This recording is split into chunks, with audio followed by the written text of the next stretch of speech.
Tivemos que repartir essa aula, pois o conteúdo empolga. Vamos continuar. Aproveite para pensar em sua redação. O Código Civil brasileiro não trata especificamente do direito à liberdade, mas estabelece diversos princípios e normas que garantem a liberdade individual e coletiva dos cidadãos. Alguns dos principais dispositivos do Código Civil que estão relacionados ao direito à liberdade incluem: Artigo 5º. Este artigo da Constituição Federal de 1988, que não faz parte do Código Civil, estabelece que todos são iguais perante a lei, sem distinção de qualquer natureza, garantindo-se aos brasileiros e aos estrangeiros residentes no país a inviolabilidade do direito à vida, à liberdade, à igualdade, à segurança e à propriedade. Artigo 186. Este artigo estabelece que aquele que por ação ou omissão voluntária, negligência ou imprudência, violar direito e causar dano a outrem, ainda que exclusivamente moral, comete ato ilícito. Artigo 187. Este artigo estabelece que também comete ato ilícito aquele que por omissão voluntária, negligência ou imprudência, violar direito e causar dano a outrem.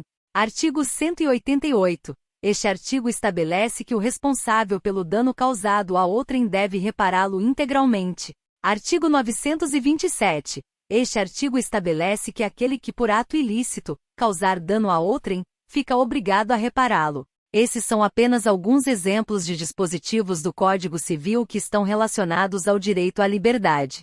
É importante lembrar que a liberdade é um direito fundamental garantido pela Constituição Federal e por outros tratados internacionais dos quais o Brasil é signatário, e que deve ser respeitado pelo Estado e pela sociedade em geral. O Código Penal brasileiro estabelece normas que garantem a liberdade individual, bem como prevê punições para aqueles que violam esse direito. Alguns dos principais dispositivos do Código Penal que estão relacionados ao direito à liberdade incluem: Artigo 5º. Este artigo da Constituição Federal de 1988, que não faz parte do Código Penal, estabelece que ninguém será privado da liberdade ou de seus bens sem o devido processo legal. Artigo 146. Este artigo estabelece que constranger alguém, mediante violência ou grave ameaça, a fazer o que a lei não obriga, ou deixar de fazer o que ela manda, configura o crime de constrangimento ilegal. Artigo 147. Este artigo estabelece que ameaçar alguém por palavra, escrito ou gesto, ou qualquer outro meio simbólico, de causar-lhe mal injusto e grave configura o crime de ameaça. Artigo 148. Este artigo estabelece que privar alguém de sua liberdade, mediante sequestro ou cárcere privado, configura o crime de sequestro e cárcere privado. Artigo 149. Este artigo estabelece que reduzir alguém à condição análoga à de escravo, quer submetendo-o a trabalhos forçados ou a jornada exaustiva, quer sujeitando-o a condições degradantes de trabalho, configura o crime de redução à condição análoga à de escravo. Esses são apenas alguns exemplos de dispositivos do Código Penal que estão relacionados ao direito à liberdade. É importante lembrar que a liberdade é um direito fundamental garantido pela Constituição Federal e por outros tratados internacionais dos quais o Brasil é signatário, e que deve ser respeitado pelo Estado e pela sociedade em geral. Aula 5 Matemática. Atenção! Os horários referir-se-ão ao horário oficial de Brasília, DF. Juros simples são uma forma de cálculo de juros em que o valor do juro é calculado somente sobre o valor principal ou capital inicial, sem levar em consideração os juros acumulados ao longo do tempo. Em outras palavras, os juros simples são calculados aplicando-se uma taxa de juros fixa sobre o valor inicial do empréstimo ou investimento durante um determinado período de tempo. O valor do juro simples é obtido pela fórmula J igual CX e XT, onde J igual juros, C igual capital inicial, I igual taxa de juros, T igual tempo de aplicação dos juros. Por exemplo, se uma pessoa emprestou R$ 1.000 a uma taxa de juros simples de 10% ao ano durante 2 anos, os juros serão calculados da seguinte forma: J igual a 1.000x 0,1x2 igual R$ 200. Portanto, após 2 anos, a pessoa terá que pagar R$ 1.200, R$ 1.000 do capital inicial mais R$ 200 dos juros simples. Juros compostos são uma forma de cálculo de juros em que o valor dos juros é calculado não apenas sobre o capital inicial, mas também sobre os juros acumulados ao longo do tempo. Em outras palavras, os juros compostos são calculados aplicando-se uma taxa de juros fixa sobre o valor do capital inicial e dos juros acumulados em cada período de tempo. Isso significa que, ao contrário dos juros simples, os juros compostos aumentam exponencialmente ao longo do tempo. A fórmula para calcular os juros compostos é M igual CX, 1 mais IT, onde M igual montante, valor total, C igual capital inicial, I igual taxa de juros, T igual tempo de aplicação dos juros.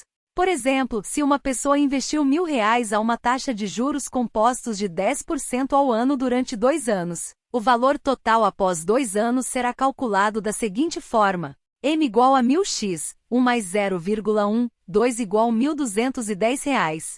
Portanto, após 2 anos, o valor total do investimento será de R$1.210, sendo R$1.000 o capital inicial e R$210 dos juros compostos.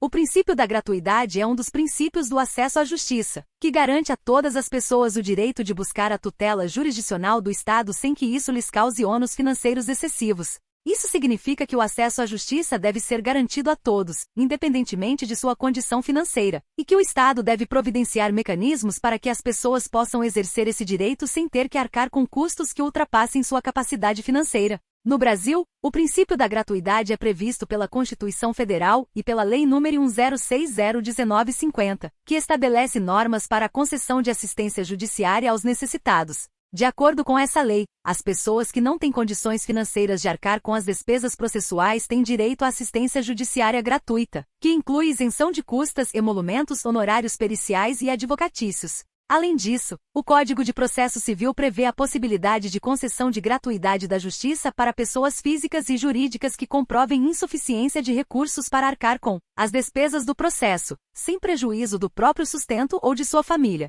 O princípio da gratuidade é fundamental para garantir o acesso à justiça a todas as pessoas, independentemente de sua condição financeira, e para promover a igualdade material no exercício dos direitos fundamentais. A gratuidade do idoso é um direito previsto pela legislação brasileira que garante a pessoas com idade igual ou superior a 60 anos o acesso gratuito a diversos serviços e benefícios. Entre esses serviços e benefícios podemos citar: transporte público urbano. Os idosos têm direito à gratuidade ou a descontos no transporte público urbano, conforme a legislação de cada município. Transporte interestadual. Os idosos têm direito à gratuidade em viagens de ônibus, trem ou barco que atravessam fronteiras estaduais, desde que atendam aos requisitos legais. Atendimento prioritário. Os idosos têm direito a atendimento preferencial em repartições públicas, instituições financeiras, supermercados, farmácias e outros estabelecimentos comerciais. Isenção de imposto de renda. Os idosos que têm renda abaixo do limite estabelecido pela Receita Federal estão isentos do pagamento de imposto de renda.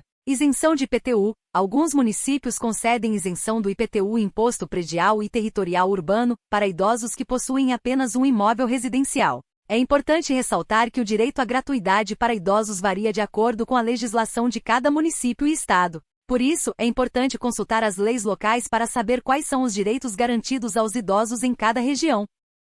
O Código Penal brasileiro prevê que nenhuma pessoa pode ser presa em decorrência de dívida, exceto nos casos de pensão alimentícia. No caso dos idosos, não há previsão legal que permita a prisão em razão da idade avançada. No entanto, o Código Penal prevê a possibilidade de prisão em flagrante ou preventiva para qualquer pessoa que cometa um crime, independentemente da idade. Além disso, os idosos que cometerem crimes podem ser processados e condenados à pena privativa de liberdade, desde que atendidos os requisitos legais para a imposição da pena. É importante ressaltar que a legislação brasileira prevê medidas alternativas à prisão para os casos em que a pena privativa de liberdade não se mostra adequada ou necessária. Entre essas medidas, podemos citar a prestação de serviços à comunidade, a limitação de fim de semana e a suspensão condicional da pena. Em resumo, o idoso não pode ser preso por dívida, mas pode ser preso em flagrante ou preventivamente se cometer um crime. Além disso, a legislação brasileira prevê medidas alternativas à prisão para os casos em que a pena privativa de liberdade não se mostra adequada ou necessária.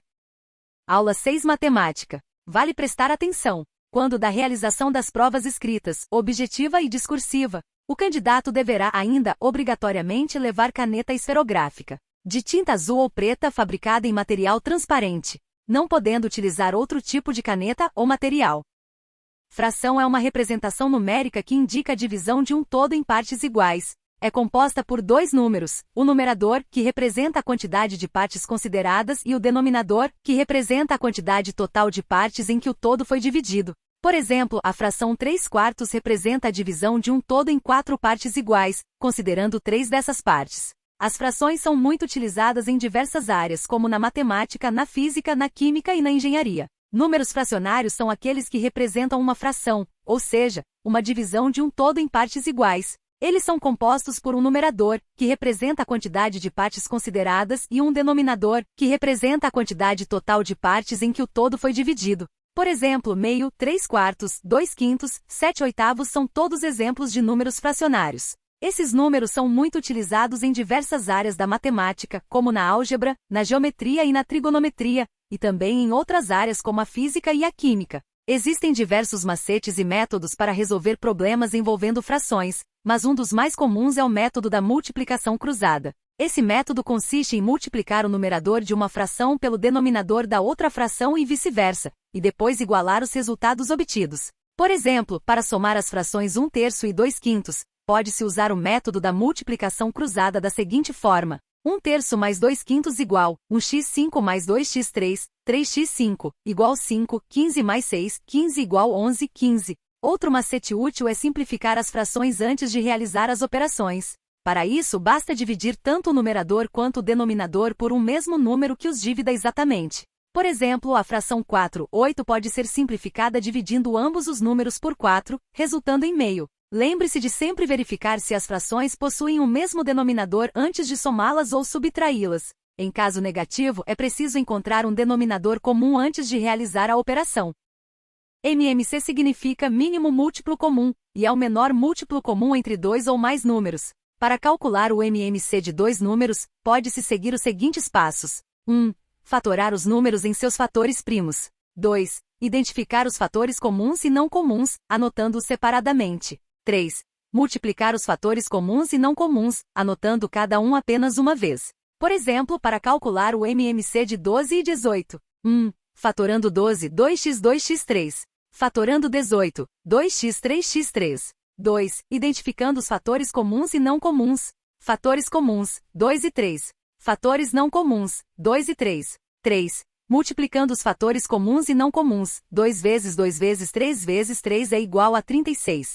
Portanto, o MMC de 12 e 18 é 36. MDC significa máximo divisor comum, e é o maior divisor comum entre dois ou mais números. Para calcular o MDC de dois números, pode-se seguir os seguintes passos. 1. Fatorar os números em seus fatores primos. 2. Identificar os fatores comuns, anotando-os separadamente. 3. Multiplicar os fatores comuns, anotando cada um apenas uma vez. Por exemplo, para calcular o MDC de 12 e 18. 1. Fatorando 12, 2x, 2x3. Fatorando 18, 2x, 3x3. 2. Identificando os fatores comuns. Fatores comuns, 2 e 3.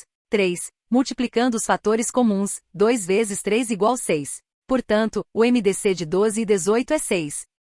Se um policial prendeu 1/3 de 15 pessoas, significa que ele prendeu 1/3 de 15 pessoas. Para calcular esse valor, basta multiplicar o número total de pessoas pela fração correspondente. 1/3 x 15 é igual a 5. Portanto, o policial prendeu 5 pessoas. Existem diversos artigos no Código Penal brasileiro que prevêem a possibilidade de aumento da pena em 1/3, como é o caso do artigo 157, segundo, inciso I, que trata do crime de roubo com uso de arma de fogo. Nesse caso, a pena prevista é de reclusão de 4 a 10 anos, mas pode ser aumentada em 1/3 se o roubo foi cometido com o emprego de arma. Outro exemplo é o artigo 121, segundo, que trata do crime de homicídio qualificado, que prevê aumento da pena em 1/3 se o crime foi cometido por motivo fútil, mediante paga ou promessa de recompensa, ou por outro meio que dificultou ou tornou impossível a defesa da vítima. O direito humano à educação é um dos direitos fundamentais previstos na Declaração Universal dos Direitos Humanos e em outros tratados internacionais.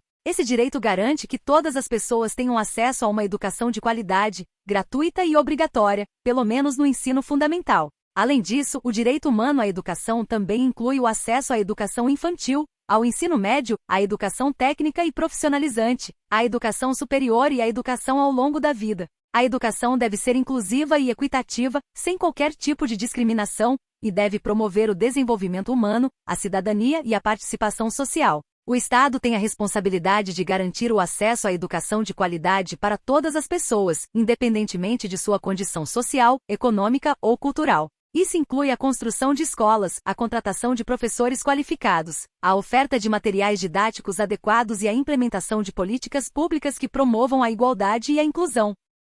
O Código Civil brasileiro não trata especificamente do direito humano à educação, mas o direito à educação é garantido por diversas leis e tratados internacionais, como mencionado anteriormente. No entanto, o Código Civil brasileiro estabelece em seu artigo 1634, inciso 2º, que compete aos pais ou responsáveis pela criança ou adolescente dirigir-lhes a criação e educação. Isso significa que os pais têm a responsabilidade de garantir que seus filhos tenham acesso à educação e que essa educação seja adequada e condizente com os valores e princípios da família. Além disso, o Código Civil brasileiro também prevê em seu artigo 1634, inciso 7º, que compete aos pais ou responsáveis exigir dos estabelecimentos oficiais de ensino o cumprimento do dever de educação. Isso significa que os pais têm o direito de cobrar das escolas e instituições de ensino o cumprimento de suas obrigações em relação à educação dos alunos. Vale a pena ler um pouco da LDB. A LDB, Lei de Diretrizes e Bases da Educação Nacional, é uma lei brasileira que estabelece as diretrizes e bases da educação nacional.